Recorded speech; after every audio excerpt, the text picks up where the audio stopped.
Do you ever find yourself standing in front of the mirror, maybe just a little closer than usual, and quietly wondering, would a pixie cut bring out my sparkle again? Or is a bob really the secret to looking and feeling fresher after 60? I know I have. And honestly, I've watched plenty of my friends go back and forth with the same question. Let's be honest.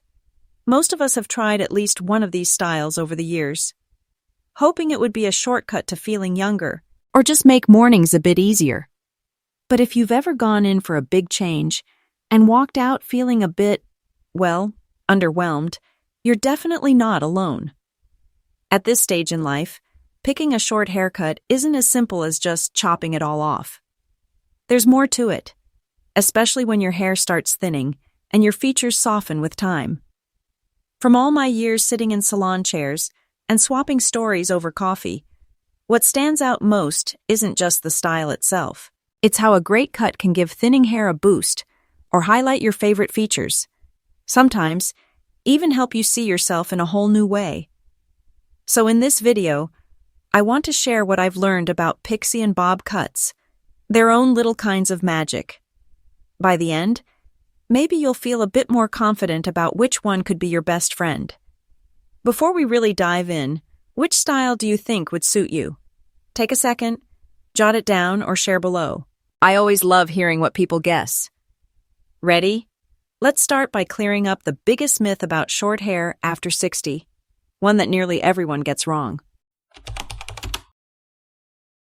The biggest myth out there, one I believed for a while too, is that any shortcut after 60 will automatically make you look younger.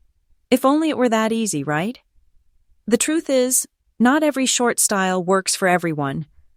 I can't tell you how many women I know, myself included, who've tried a new cut with high hopes, only to realize later that the wrong style can actually age us. It's so tempting to believe the magazines and blogs when they say, just go short, as if a pair of scissors is a time machine. But here's the little secret I wish I'd known sooner.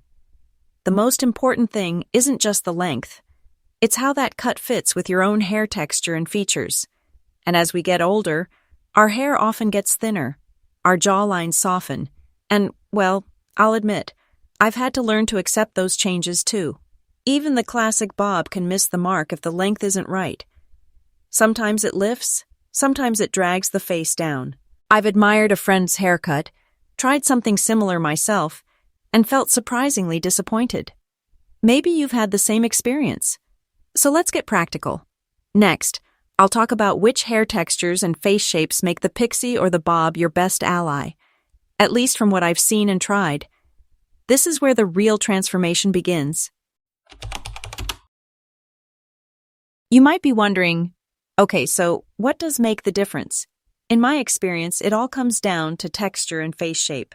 And when you figure that out, it's kind of like finally finding a pair of jeans that just fit. You wonder why you spent so long settling for less. Let's start with hair texture. I've seen it in myself and my friends. Women with fine, thinning hair can look completely transformed with a good pixie cut. Suddenly, their hair looks fuller, lighter, almost like it's got a little life back in it. On the other hand, if your hair is thick or has natural body, a bob can show it off beautifully and doesn't feel too heavy. But here's something I didn't expect. A bob, as lovely as it looks, can fall flat unless you're ready to style it. I remember one friend went from long layers to a bob, only to spend every morning teasing and fluffing, trying to get a bit of volume. For her, a pixie ended up being so much easier. From my own experience, if your hair is on the thin side, ask your stylist, or try at home, to keep a bit more length at the crown with a pixie. It really does help. And if you're lucky enough to have thick hair, one of my friends swears by an undercut bob to take out some of that bulk. It looks modern and fresh, without being overwhelming. I'm curious, which is your biggest challenge? Getting volume, or keeping your hair under control? Let me know below. But here's something a lot of people don't realize. The real secret isn't just about choosing the right cut, but what you do after you leave the salon.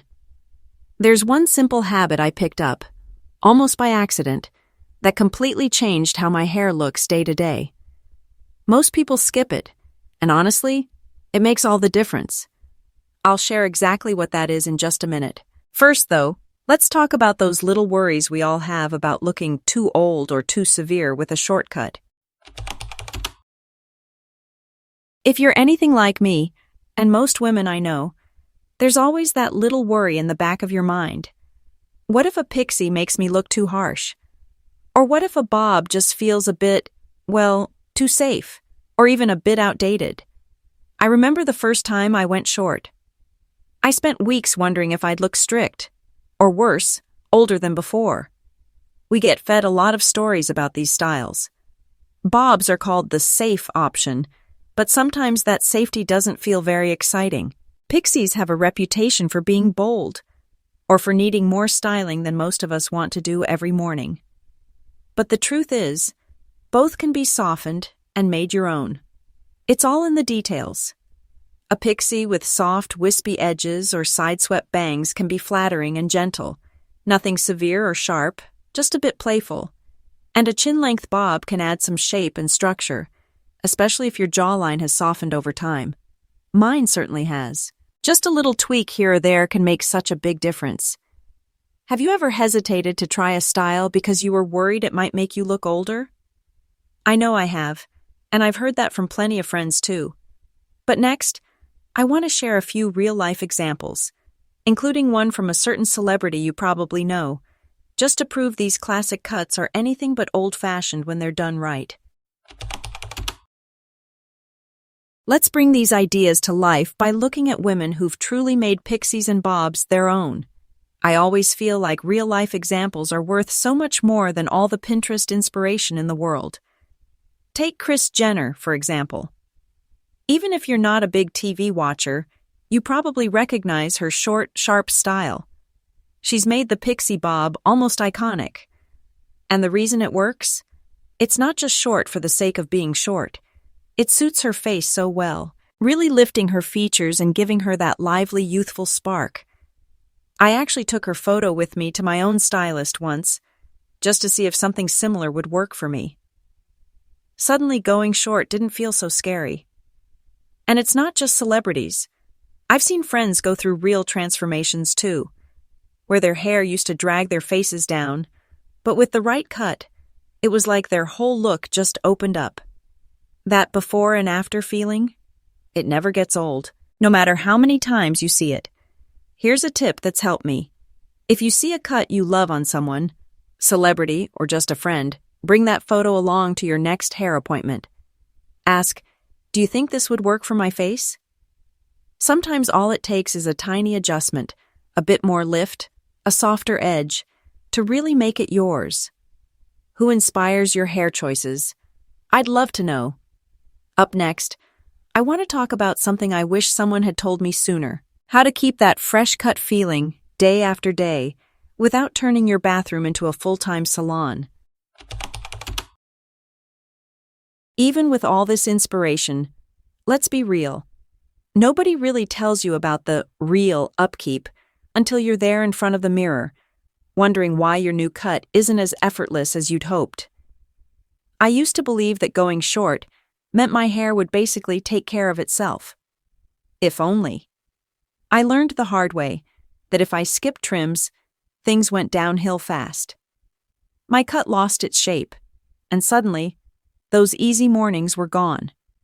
Here's that one simple habit I mentioned earlier. I started booking my next trim. Before I even left the salon. It sounds obvious, but it changed everything. Now, every 6 to 8 weeks, I already have a little self-care date on the calendar, and my hair never gets a chance to go rogue. That one change alone has kept my Pixies and Bobs looking fresh way longer than before. And while I used to think I needed a whole basket of styling products, I realized that just a tiny bit of mousse or a quick spritz at the roots makes a big difference, especially on those mornings when I'd rather be sipping coffee than wrestling with my hair. So, if you take away one thing from this, let it be this. Low maintenance doesn't mean no maintenance, but with the right routine, you really can keep your hair looking great without much fuss. I'd love to hear, Do you have any favorite tricks for saving time or keeping your style in shape? Please share below, because I'm always looking for new ideas from real women who've been there too. We've covered quite a journey together, looking at what really sets a pixie apart from a bob, why your hair texture and face shape matter, and how even a small change can completely shift how you feel about your reflection. It's funny, isn't it? After 60, it seems less about chasing trends and more about finding what makes you feel most like yourself. I hope you remember this. At our age, the right cut is so much more than just hair. It's about comfort, confidence, maybe even being a little adventurous again. Letting go of old routines can be scary, but the freedom you feel on the other side is worth it. If you're still unsure where to start, just ask your stylist which shape will truly flatter your features and hair texture. And don't be afraid to try a small change. Sometimes that's all it takes to feel lighter, inside and out. If you try something new, I'd really love to hear about it. Let us know how it goes.